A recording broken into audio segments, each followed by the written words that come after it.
Voilà 30 ans, François Mitterrand quittait la scène politique au terme d'un second septennat effectué à l'Élysée. Il aura écrit une page de notre histoire, mais que retient désormais l'histoire de François Mitterrand? C'est à cette interrogation que tentait donc de répondre le réalisateur William Carrel à travers ce documentaire. Que reste-t-il de François Mitterrand? Eh bien, nous allons à notre tour poser maintenant la question à nos invités présents aujourd'hui sur ce plateau de Débat Doc, en commençant par vous, Christophe Prochasson. Bienvenue à vous. Vous êtes historien de la France contemporaine, spécialisé dans l'histoire culturelle de la politique et directeur d'études à l'école des hautes études en sciences sociales, que vous avez d'ailleurs présidé entre 2017 et 2022. Et vous êtes l'auteur, entre autres, bien entendu, de Voyage d'un historien à l'intérieur de l'État. C'est un ouvrage toujours disponible chez Fayard. Boris Vallaud est également avec nous. Bienvenue à vous. Vous êtes député socialiste de la 3e circonscription des Landes. C'est pas n'importe laquelle, c'est l'ancienne circonscription d'Henri Emmanuelli, qui a été lui-même président de l'Assemblée nationale. Vous êtes quant à vous président du groupe socialiste de l'Assemblée nationale, et ce depuis 2022, avec une réélection d'ailleurs en 2024. Vous êtes par ailleurs aujourd'hui candidat au poste de premier secrétaire du PS dans le prochain congrès du PS qui se déroulera en juin prochain. Je crois que c'est le 13 et 15 juin prochain que c'est prévu. Vous présenterez une motion. Vous avez aujourd'hui 49 ans et l'on vous doit récemment ce livre en permanence, Ces vies que je fais miennes. C'est un ouvrage disponible chez Odile Jacob et qui traite finalement de la manière dont on est censé incarner la politique aujourd'hui. Et quand on voit permanence dans ce titre, c'est évidemment la permanence physique qui est la vôtre dans votre département des Landes. Astrid de Vilaine, enfin, est avec nous. Bienvenue à vous, Astrid de Vilaine. Bonsoir. Vous avez, quant à vous, 37 ans. Vous êtes journaliste politique, productrice et animatrice de l'émission Sens Politique chez nos confrères de France Culture. Et nous citerons entre autres cet ouvrage vous concernant, Les 7 péchés capitaux de la gauche, ouvrage publié aux éditions Jean-Claude Lattès. Que reste-t-il de François Mitterrand? Je vais vous poser la question durant tout cet échange après ce film. Christophe Prochasson, dans le panthéon du socialisme français, vous le placez où, François Mitterrand? Alors vous savez, habituellement, on donne 4 noms qui dominent le panthéon socialiste. Il y a Jean Jaurès, il y a Léon Blum, il y a Guy Mollet, et il y a François Mitterrand. Alors on voit bien déjà qu'un partage se dessine entre ceux qui pourraient être... Et on s'arrête à François Mitterrand. Alors non, puisque nous parlons de François Mitterrand, je m'y arrête. Mais peut-être d'ailleurs, d'une certaine façon, doit-on s'arrêter à François Mitterrand parce que là a été marqué le terme d'une certaine façon de faire de la politique et d'incarner le socialisme. Donc, d'une certaine façon, oui, on peut s'arrêter là. Mais on voit bien qu'entre la mémoire de Jean Jaurès et de Léon Blum, qui est une mémoire en quelque sorte presque de saint politique, et puis celle de Guy Mollet et de François Mitterrand, on n'est pas exactement sur le même plan. Ce sont 2 personnalités socialistes beaucoup plus controversées, pour des raisons parfois d'ailleurs apparentes, on le voit dans le film, notamment le rapport à la guerre d'Algérie ou au monde colonial plus généralement, mais pas seulement. Où François Mitterrand a été le ministre de la Justice de Guy Mollet, ministre de la Justice, avant d'avoir... Absolument, et ministre de l'Intérieur avant de Pierre Mendès France, et donc à un moment tout à fait difficile pour des hommes de gauche face au monde colonial, et puis controversé, disais-je, parce que François Mitterrand a gouverné longtemps, et ça a été véritablement le premier socialiste à exercer dans la durée de telles responsabilités. Et donc quand on gouverne, on est en but à toutes sortes de défis et de négociations et d'accidents imprévus qui évidemment vous conduisent à une réputation qui n'est pas toujours bonne. Boris Vallaud, d'une certaine manière, vous êtes un bébé Mitterrand encore, ou alors Mitterrand fait partie de l'histoire et tout ce qu'on a vu là fait d'ailleurs partie de l'histoire et il faut vous avez évoqué assez vite oublier cette page pour en écrire une autre. L'oublier, pas nécessairement, en tirer des leçons, en faire un point d'appui, un point de réflexion, sans nul doute. C'est une légende pour vous, Mitterrand. J'ai rappelé votre âge. Mais Christophe Prochasson a raison de dire que dans le panthéon socialiste, les grandes figures qui reviennent y compris lorsqu'on s'astreint à écrire un discours, il y a en général si les choses sont bien faites, une situation de Jaurès, une situation de Blum et de Mitterrand. Mollet, c'est plus rare quand même. C'est plus difficile, oui. Mais la réalité, parce que plus controversé. Oui, la réalité est celle-là. Ouais. Et vous posez évidemment la question, compte tenu de ce que l'on vient de voir du documentaire sur François Mitterrand. Il est, à tous les moins, assez peu hagiographique. J'aurais tendance à dire qu'il aurait pu être intitulé La face sombre de François Mitterrand, parce que il manque quand même, à mon sens, une dimension plus proprement politique au récit de ces deux septennats. Mais en tout cas, ce que l'on voit, puisque vous posez la question de savoir s'il appartenait finalement d'une certaine manière au passé, il est un homme qui, d'une certaine manière, appartient à un autre siècle. Et d'ailleurs, lui-même, arrivant au pouvoir après 23 ans d'opposition, et il est le seul arrivant en 81 au pouvoir ayant eu des responsabilités ministérielles, il apparaît à certains égards comme un homme du 19e siècle, sans doute est-ce excessif. Mais il y a quelque chose comme ça dans le vers, dans la façon d'être, dans la culture, dans une sorte de classicisme qui, je pense, à certains égards, s'éteint avec lui. Cette face sombre que vous évoquez, qui était évoquée, à vos yeux, assez largement dans ce film, vous le mettez de côté. Vous ne voulez peut-être pas voir que cette face sombre a aussi contribué au socialisme tel que l'a imaginé, mis en œuvre François Mitterrand. Il y a l'homme et puis il y a la politique mise en œuvre. Oui, bien sûr, il y a les deux, et les deux ne sont pas évidemment distincts l'une de l'autre. L'histoire est un bloc. Christophe Prochasson ne me contredira pas. Je veux dire, je ne récuse rien de ce qui a été dit, mais par exemple, quand est évoquée sa relation à Michel Rocard, elle paraît ne relever que d'une affaire d'ego, alors qu'elle peut être aussi expliquée comme cette friction permanente entre une première et une deuxième gauche. Je trouve le sujet évidemment un peu absent. Son rapport à la question coloniale, elle est évidemment datée, et elle est même l'histoire d'un socialisme qui a raté le moment de la décolonisation.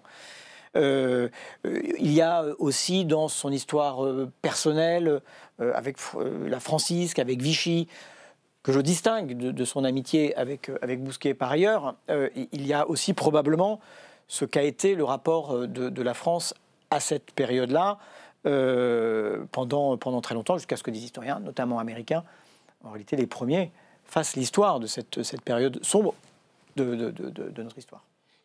Astrid de Vilaine, même question. Bon, chez vous, François Mitterrand, qu'est-ce que ça représente encore ? Pour moi, François Mitterrand, c'est quand même, avant tout, la gauche qui arrive au pouvoir sous la Ve République. Alors même qu'il l'avait tellement critiqué, cette Ve République, dans le coup d'État permanent en 1964, ils se font finalement très bien dans ces habits-là, de président de la République gaulliste. Et il y a une forme de joie aussi, 1981, pour moi, c'est une forme de... la gauche arrive au pouvoir, je sais pas. Moi, c'est des images où j'étais pas née en 81. Après 23 ans d'opposition. Oui, alors ça, on va en parler. Je pense que c'est très important aussi dans son parcours. Et pour moi, justement, c'est d'une grande modernité et ça devrait inspirer beaucoup les politiques d'aujourd'hui. C'est le fait de s'être pris des obstacles, d'avoir une longue marche. Mitterrand, pour moi, c'est aussi la profondeur. C'est-à-dire, c'est quand même l'homme aussi qui écrit, qui lit beaucoup, très cultivé. C'est l'homme qui prend du temps, en fait, pour le promeneur du Champ de Mars, pour aller à la conquête du pouvoir. Et c'est vrai que le documentaire est très intéressant sur la partie sombre, mais je trouve que ce qui est très intéressant chez Mitterrand, c'est la conquête. C'est la Nièvre, c'est toutes ces années de maire de Château-Chinon, de conseiller général, président du conseiller général, etc. Les 2 élections présidentielles manquées. Voilà, c'est pas les comètes qu'on peut parfois avoir aujourd'hui, des hommes politiques très jeunes qui n'ont pas fait grand-chose et puis qui peuvent à tout moment disparaître de nos écrans.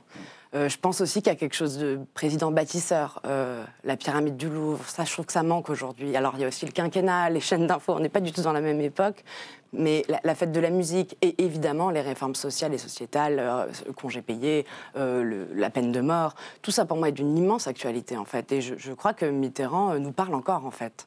En tout cas, il vous parle encore, visiblement. Oui. Oui, je voulais rebondir sur des choses qui viennent d'être dites. Dans le bilan sombre que dresse ce film, il y a un élément qui manque, qui a ajouté au caractère controversé du personnage, c'est le Rwanda. Et ça, évidemment, c'est sans doute la pièce la plus lourde aujourd'hui du procès qui peut être fait à Mitterrand. Le rapport Duclerc a, je crois, été assez explicite sur ce point, qui fait que c'est un personnage tout à la fois séduisant, pour les raisons notamment que vous dites. La France est une nation littéraire, en tout cas elle l'a longtemps été, et c'est un personnage de roman, c'est souvent dit, qui est inspirant, qui lui-même d'ailleurs se nourrit de toute une littérature, notamment celle des années 30, qui n'est pas forcément une littérature très à gauche, qui me conduit d'ailleurs à dire que Mitterrand, ne l'oublions pas, est un peu un intrus dans l'histoire du socialisme, qu'il y vient à l'occasion d'une séquence historique imprévue et qu'il n'a jamais été de tempérament véritablement socialiste. Non seulement de tempérament, d'ailleurs, je ne sais pas ce que c'est qu'un tempérament socialiste, mais de culture socialiste. Hein. Il a toujours été très à distance des grandes références culturelles, intellectuelles, théoriques, doctrinales du socialisme. C'est peut-être pour ça d'ailleurs que vous l'avez mis à une estrade un tout petit peu plus basse que Jaurès et Blum lorsqu'on a été question d'évoquer le panthéon du socialisme français. Astrid de Vinel le rappelait, et je comprends tout à fait son point de vue, c'est tout de même le premier socialiste qui donne au socialisme l'exercice du pouvoir sur une telle durée qui a permis au socialisme, au mouvement socialiste uni. Il faut le rappeler, c'est aussi cet homme qui vient de l'extrême droite des années 30 qui va accepter de faire l'union avec ce qui lui a toujours paru sans doute comme une, à sa manière, abomination politique, qui est le Parti communiste, avec l'idée d'ailleurs de détruire le Parti communiste, il faut le rappeler. Eh bien, c'est cet homme-là qui va faire l'union de la gauche pour porter la gauche au pouvoir. Ça aussi, je crois que c'est inspirant. C'est-à-dire que l'union est indispensable aux forces de gauche, mais elle l'est à un certain prix, d'une certaine façon, et avec une aisance politique qu'il n'est pas toujours facile à avoir. Vous souhaitez rajouter quelque chose ? Je pense que quand on parle de panthéon pour les socialistes, peut-être qu'aujourd'hui, il faudrait ajouter Lionel Jospin. Ouais. En tout cas, moi, les jeunes élus ou engagés à gauche que j'ai pu interviewer, souvent le citent, en fait. Et je suis étonnée alors, François Mitterrand, c'est vrai qu'il vient de cette droite-là, mais je pense que c'est peut-être ça qui lui donne sa force aussi. Est-ce que l'image de Lionel... C'est intéressant, parce que l'image de Lionel Jospin, elle s'est construite sur la moralité politique. Déjà, et aussi sur les 35 heures. Et donc elle se serait construite d'une certaine manière contre l'image peut-être de la fin de Mitterrand ? Peut-être, mais je trouve qu'il y a quand même il y a une continuité quand même sur la gauche plurielle, sur les 35 heures, ouais. Le bilan quand même de Lionel Jospin souvent est quand même mis en avant par les héritiers de cette gauche-là. Après, c'est vrai que je trouve que François Mitterrand est très peu présent dans les références, quand même, au quotidien, dans l'actualité politique, oui, à part chez une personne qui est Jean-Luc Mélenchon. Et lui, d'ailleurs, Jean-Luc Mélenchon, qui a été socialiste, je ne sais pas ce qu'il en dirait aujourd'hui, parce qu'il a quand même beaucoup dévié de la période où il était ministre de Lionel Jospin. Mais à l'époque, il vouait une admiration. Moi, quand je l'ai interviewé pour mon livre, que vous aviez la gentillesse de citer, il parlait encore de Jospin et de Mitterrand, le vieux et le grand, il les appelait. Et il disait, il ne démentait jamais qu'il parlait, même il invoquait François Mitterrand dans des voyages en train, il essayait de s'inscrire dans cette lignée-là. Je ne sais pas s'il y est toujours, mais c'est finalement assez rare, en fait, d'y faire référence. Alors, je ne suis pas certain qu'il soit rare d'y faire référence, en tout cas quand on est socialiste. Il y a effectivement le cheminement politique et personnel. Ce qui est vrai, c'est que Jean-Luc Mélenchon, lui, il y fait référence à Mitterrand. Il y fait référence comme sans doute aussi une nostalgie de jeunesse, un attachement à la première gauche, la place de l'État, de la puissance publique, de l'initiative publique. Il y a sans doute tout ça qui est véhiculé. Mais surtout dans les moments difficiles, on se raccroche aux heures glorieuses du socialisme. Et c'est vrai qu'on évoquait mai 81, il y a dans tous ceux qui en ont été les témoins et les contemporains, ce récit, et c'est Barbara qui le dit finalement dans sa chanson, d'un moment où l'air semble le plus léger. Et après 23 ans de droite, 23 ans de conservatisme, même si Giscard sans doute avait inauguré une forme de modernité, bien incomplète, il y a le sentiment qu'enfin on respire, que la société respire, que le projet qui est porté est à la fois social mais il est aussi culturel et que le socialisme est un fait de culture. Et il trouve une traduction très concrète dans la campagne de 81, mais dans les premières années. Et même ceux qui n'ont pas vécu en ont d'une certaine manière la nostalgie. C'est la nostalgie de la victoire. Et je ne suis pas certain qu'aucune des victoires suivantes ait eu cette espèce de légèreté, d'ivresse et constitué un moment qui marque la psyché d'un pays tout entier, comme ça a pu être le cas en mai 80. Ni la seconde élection de François Mitterrand, ni probablement les élections législatives qui portent Lionel Jospin au pouvoir, ni peut-être l'élection de François Hollande. Donc il y a, j'allais dire, à travers l'élection de François Mitterrand, son ascension, d'abord l'idée que l'union est un combat, que le socialisme peut être aussi une construction personnelle dans sa conscience politique, et on peut venir de loin et finalement en être le visage. Et si nous regardons tout cela aujourd'hui, c'est que dans les difficultés que nous avons eu à connaître ces dernières années, nous nous sommes posé la question de savoir si nous ne fermions pas un cycle ouvert avec Épinay et peut-être achevé avec la vente du siège de Solferino. Donc cette espèce de parenthèse, nous la regardons maintenant aussi un peu en historien du socialisme. Ah bah vous précédez ma question parce que je m'interrogeais pour savoir si on avait vraiment bel et bien, à un moment ou à un autre, dressé l'inventaire de Mitterrand et de son parcours politique, de ses réalisations politiques. Alors je vais marcher avec beaucoup de prudence devant le président Vallaud, car il est mieux informé que moi, mais je ne suis pas sûr que les socialistes aient tiré un inventaire aussi approfondi, en tout cas, qu'il faudrait le faire. On n'a pas encore parlé, c'est évoqué dans le film, de la dimension internationale et de la réaction de Mitterrand face à une géopolitique en plein bouleversement. Avec évidemment le point d'orgue, c'est l'effondrement du mur de Berlin et l'effondrement des deux blocs. Le communisme, le monde puis le monde bipolaire, a structuré sa représentation politique, ses représentations politiques. Et même structuré les affiliations politiques. Les affiliations politiques, tout cela, tout d'un coup, disparaît. Et je ne suis pas certain qu'un homme du 19e siècle, de ce point de vue-là, il est comme De Gaulle. Il est le double de Gaulle, ait pu correctement faire face à ces défis. Et je crois que la séquence qu'il ferme, c'est cette séquence insécable entre le 19e et le 20e siècle. Parce que le 20e n'est finalement jamais que le prolongement du 19e siècle. Et à la fin du film, il y a une formule, il dit lui-même, je ne sais pas dans quel monde nous entrons. Il a cette conscience, incontestablement, que quelque chose de nouveau est en train de se passer au niveau géopolitique, au niveau du rapport des forces politiques, mais aussi tout simplement de la sociologie de la France, c'est-à-dire que la gauche qui s'est appuyée sur une classe ouvrière éminente, bien définie, avec tout un ensemble de représentations. Là aussi, tout d'un coup, les classes populaires ne sont plus les mêmes.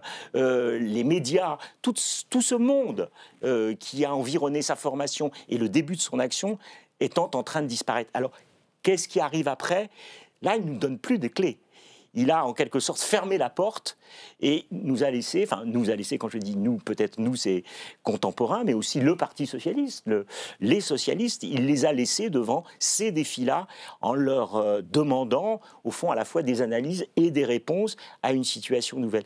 Mais je crois que le socialisme tel qu'il peut se développer aujourd'hui ne courront pas après un nouveau Mitterrand. Je crois que ce serait une erreur. Il faut une autre figure au socialisme aujourd'hui qui n'est plus peut-être, alors on peut le regretter parce que effectivement c'est un personnage, comme on le dit, romanesque et fascinant pour certains côtés, pour d'autres beaucoup moins, plein de culture. On n'a pas cité les lettres à Anne, mais il faut lire ces magnifiques lettres qu'il écrit à Anne Passeau, qui montrent d'ailleurs le conquérant. Alors non pas le conquérant politique, mais le conquérant des femmes. Donc c'est un personnage de ce point de vue-là qui, à mon avis, n'est plus du tout de notre temps. Il y a quelque chose qui est beaucoup évoqué dans ce film aussi, c'est le cynisme. En tout cas, aux yeux de William Carrel, le cynisme de Mitterrand dans la manière d'exercer le pouvoir. Ça, c'est quelque chose qui vous choque, cette manière d'exercer le pouvoir tel que l'a fait François Mitterrand, avec le recul maintenant, Astrid de Villaine, vous qui représentez la plus jeune génération sur ce plateau? Ça dépend de quoi on parle, parce que forcément, je trouve que dans le film, il est beaucoup mis l'accent sur le fait qu'avec la proportionnelle intégrale en 1986, il donne quasiment les clés du pays au RN. Je trouve que au FN de l'époque, je trouve que ça mériterait quand même d'être analysé de manière un peu plus large. Il fait rentrer le FN dans le loup dans la bergerie, comme l'on dit. Oui, mais je ne suis pas sûre qu'il n'y ait que ce facteur-là qui fasse monter le Front National, et je trouve que parfois c'est un peu dit de manière caricaturale. Sur le cynisme, on peut aussi le voir parfois comme une façon d'être un stratège. Et je ne parle pas évidemment de toute la façon qui est très bien décrite dans le film, sur les écoutes de l'Élysée, le mensonge qui ne serait absolument pas possible aujourd'hui sur la maladie du président, la double vie aux frais de la République. Tout ça, évidemment, n'est pas du tout d'une grande modernité, ne serait plus possible. D'ailleurs, les successeurs, si je ne sais pas si ce sont des successeurs, mais en tout cas, les socialistes qui ont été au pouvoir après, ont beaucoup fait des lois de moralisation, etc., de la vie politique. Moi, c'est plus sur la verticalité et l'incarnation que je trouve qu'il devrait inspirer les socialistes d'aujourd'hui. Et je pense que c'est parce qu'il vient de la droite qu'il est comme ça, d'ailleurs. Parce que la gauche, intellectuellement, dans son histoire, est beaucoup plus collective. Mais certains, je ne sais plus si c'est Jacques Attali ou certains de l'époque l'appelaient quand même Dieu, le Sphinx.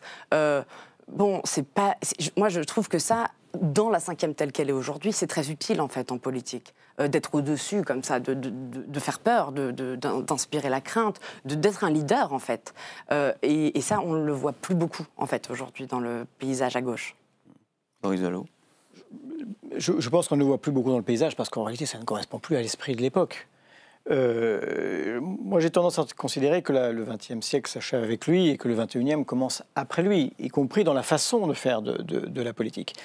Et ce qu'il y a d'assez intéressant dans le documentaire, c'est qu'au fond, les commentaires de ceux qui ont été... Vous rejoignez ce que vient de dire Astrid de Villaine, il y a beaucoup de choses qu'on ne pourrait plus revoir à la manière d'exercer la politique, de ce cynisme. Je n'en nourris pas de regrets comme pourrait le laisser penser Astrid de Villaine. D'accord. Je pense vraiment que... Alors, je voulais juste, dans le document, au fond, ceux des journalistes qui ont eu à chroniquer cette part sombre, n'en demeure pas moins dans un état de fascination, d'admiration, parce que je crois que, en tout cas à cette époque, peut-être le cynisme, j'allais dire exercé en politique avec une forme de maestria, suscite l'admiration. Voilà, on est quand même égonflé. Moi, je dois dire qu'aujourd'hui, ça n'est pas le rapport que l'on a à la politique. Et puis, il y a presque une incarnation de ce que l'on pourrait dire, et lui-même le dit, la monarchie présidentielle. Qui me paraît ne plus avoir sa place aujourd'hui, ne plus être admise par les Français, l'unilatéralité de l'exercice du pouvoir, cette figure en effet tutélaire. Moi, je ne suis pas certain qu'on doive aujourd'hui, y compris dans la reconstitution de la gauche, être à la recherche du chef suprême. Voilà. Et c'est une autre façon, à mon avis, d'appréhender la politique. Alors ça, vous revenez aux racines de la culture socialiste de la gauche. C'est-à-dire qu'il ne faut jamais mettre en avant un individu. Je préfère, il faut mettre en avant un collectif. J'ai le sens du collectif. Et Astrid de Villaine vous dit, bah non, mais Mitterrand, lui, voilà. Il a trouvé la formule. Moi, je voudrais... Pour gagner, en fait. Pour être assez clair, je veux sortir de la Ve République, d'une certaine manière. Je veux sortir de cette figure présidentielle, de cette monarchie républicaine qu'on a souvent décrit, et que Emmanuel Macron a porté, je crois, au pire de ce qu'il peut produire. Voilà.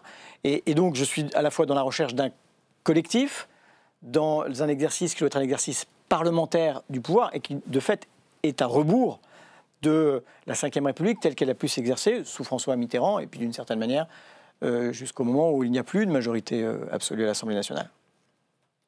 D'ailleurs, si je peux poursuivre ce que vous disiez, Boris Vallaud, puisque nous évoquions Jean-Luc Mélenchon tout à l'heure, oui. Je pense que une des sources de la fascination de Jean-Luc Mélenchon pour Mitterrand est précisément ce sens de l'incarnation. C'est-à-dire qu'il pense, et je crois, comme vous, Boris Vallaud, que c'est une erreur, je crois que nos temps sont beaucoup plus démocratiques que ceux où Mitterrand régnait, j'allais dire. Et Jean-Luc Mélenchon, on le voit bien, est fasciné par cette autorité, cette violence même d'une certaine façon. Il y a une scène tout à fait fascinante dans le film face à ces journalistes belges qu'il renvoie. Et il se trouve sur cette question des fameuses écoutes téléphoniques. Oui, bien sûr. Et récemment, je crois hier ou avant-hier, Jean-Luc Mélenchon s'est trouvé face à un de vos confrères, à peu près dans la même posture. En ayant vu les deux scènes l'une après l'autre, j'étais absolument frappé de cette communauté de jeu politique. Et puis l'autre, qui va avec d'ailleurs le rayonnement de Mitterrand, et qui doit fasciner aussi Jean-Luc Mélenchon, parce que authentiquement, il en est l'homme de culture. Et c'est d'ailleurs assez... Alors c'est là peut-être la limite que je mettrais à notre position, Boris Vallaud et moi. C'est-à-dire que ce qui me frappe beaucoup, c'est que la personnalité de Jean-Luc Mélenchon, comme autrefois celle de François Mitterrand, remportait un certain succès auprès de la jeunesse. C'est-à-dire que, justement, des hommes de culture, avec un lexique très riche, des références parfois un peu obscures, arrivaient à capter tout de même une partie de la jeunesse, alors qu'ils sont vieux. Mitterrand était vieux, comme Jean-Luc Mélenchon est vieux, d'une certaine façon. Donc là, il y a eu... L'histoire est toujours ainsi, faite de tensions et de contradictions, mais il faut en avoir conscience. Mais je crois que, globalement, je pense que Boris Vallaud a raison. Mitterrand, c'est un autre âge que le nôtre. Il avait fait une promesse, les yeux dans les yeux, aux Français. La rupture avec le capitalisme. Il l'a d'abord faite aux militants socialistes, cette promesse, Épinay. Est-ce qu'il n'a pas beaucoup déçu les Français? Il a beaucoup promis, mais l'électorat populaire en est revenu de ses promesses. Alors, et il l'a fait payer à la gauche électoralement. D'abord, c'est l'histoire de la gauche au pouvoir que de se voir reprocher ces trahisons. Et Léon Blum, on en a souvent parlé ensemble, au moment même des grandes conquêtes sociales du Front populaire, est l'objet des plus violentes critiques en trahison. Donc j'allais dire, c'est quelque chose d'assez en effet, habituel. Ce dont je suis convaincu, c'est qu'il y a eu quand même, dans la geste mitterrandienne de la rupture, des acquis considérables.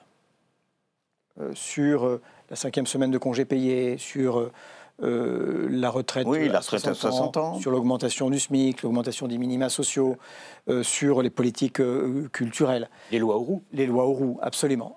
Et je trouve qu'il serait quand même assez peu honnête, et en tout cas une forme d'injustice, que d'en conclure de façon définitive à la trahison. Qu'il se soit heurté au réel, dans son ascension vers l'idéal, ça c'est manifeste. Ce qui manque sans doute aujourd'hui aux socialistes et à la gauche, c'est moi ce que j'appelle cette geste de la rupture. Voilà. Avec quoi avons-nous envie de rompre aujourd'hui un monde devenu invivable du fait des inégalités et inhabitable du fait du réchauffement climatique? Mais on a une difficulté supplémentaire compte tenu de ce qu'est notre sociologie électorale. C'est que nous ne pouvons pas, et moi c'est la question que je me suis posée au soir des élections législatives, avec un rassemblement national à 45%, dans une circonscription... Donc vous parlez des dernières élections législatives, celle de 2024, oui. Je me suis dit, finalement, nous les socialistes, qui voulons rompre avec l'ordre établi, est-ce que nous ne sommes pas, d'une certaine manière, devenus nous-mêmes, pour une part, l'incarnation de cet ordre établi? Et donc tout le défi qui nous est fait, c'est de, d'une certaine manière, retrouver le chemin des classes populaires, retrouver cette langue commune, redevenir un parti travailliste, un parti des travailleurs, c'est-à-dire mettre au cœur de nos vies et de la société la question du travail. Et vous voyez bien, cette espèce de... Il ne faut pas céder à la facilité de vouloir... des promesses du grand soir qui, parfois, font les petits matins blêmes. Je pense qu'il y a aussi quelque chose qu'on voit, plus on voit de présidents défiler, c'est la déception une fois arrivé au pouvoir. Et c'est pour ça que moi, en tant que journaliste, je préfère la conquête. Parce que c'est toujours plus amusant et ça fait rêver tout le monde. Et une fois au pouvoir, beaucoup de gens sont déçus, peu importe les étiquettes politiques. On se souvient de la fin du quinquennat de Chirac, c'était quand même très difficile pour lui, avec un Sarkozy qui le traitait de roi fainéant. Une fin de quinquennat de Nicolas Sarkozy qui se termine très très mal, avec une défaite cinglante. Une fin de quinquennat de François Hollande dramatique dans laquelle il ne peut même pas se représenter. Et en revanche, une fois que les présidents partent, tout d'un coup, les Français les adorent et se souviennent en fait que des bonnes choses. Donc moi, c'est ça aussi que je retiens de François Mitterrand, c'est tonton, entre guillemets. C'est un peu le président de la République qu'on a eu dans ces années-là, les radios libres, et donc qui, en un sens comme tous les autres, unissent à un moment la nation. Et ce que je trouve très intéressant dans le documentaire, c'est la façon dont il choisit Jacques Chirac aussi face à Édouard Balladur. Ça, c'est très bien mis en scène. Et je trouve qu'il y a quelque chose comme ça, sous la 5e récente, ils se reconnaissent entre eux, en fait, les présidents de la République, peu importe leurs étiquettes. Parce que, je ne sais pas si vous vous souvenez de Jacques Chirac, en 2011, qui adoube en un sens François Hollande, alors même que les conseillers de Jacques Chirac, à ce moment-là, sont très mal à l'aise que des caméras aient pu capter « je voterai pour François Hollande ». Alors, il y avait... Et Chirac lui-même venait aussi, sans doute, plus de la gauche que de la droite, et pourtant a été un président de droite. Donc, en fait, il y a une forme de continuité aussi, je trouve, jusqu'à, sans doute, Emmanuel Macron. Il avait désigné un héritier, François Mitterrand. C'est vrai qu'en 1995, certains disent qu'il a peut-être plus aidé Chirac. C'est peut-être aussi ce que laisse entendre ce film que Lionel Jospin, par exemple. Ah bah certainement pas Lionel Jospin, et je pense que c'est un peu suggéré dans le film. Alors ça, c'est entré dans la psychologie des acteurs politiques, que je le dis devant Boris Vallaud.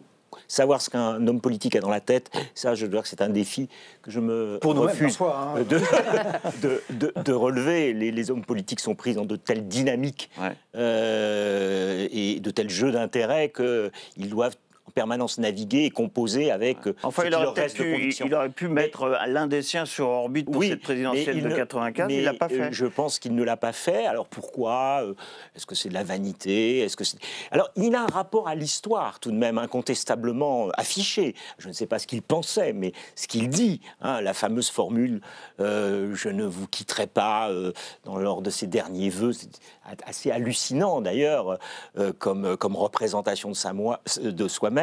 Je ne vous quitterai pas, je crois aux forces de l'esprit, etc. Les fameuses forces de l'esprit, oui, il l'appelle la référence aux forces de l'esprit, voilà. Ce qui est pour un homme de gauche pas disons la formule la plus évidente. Elle peut surprendre.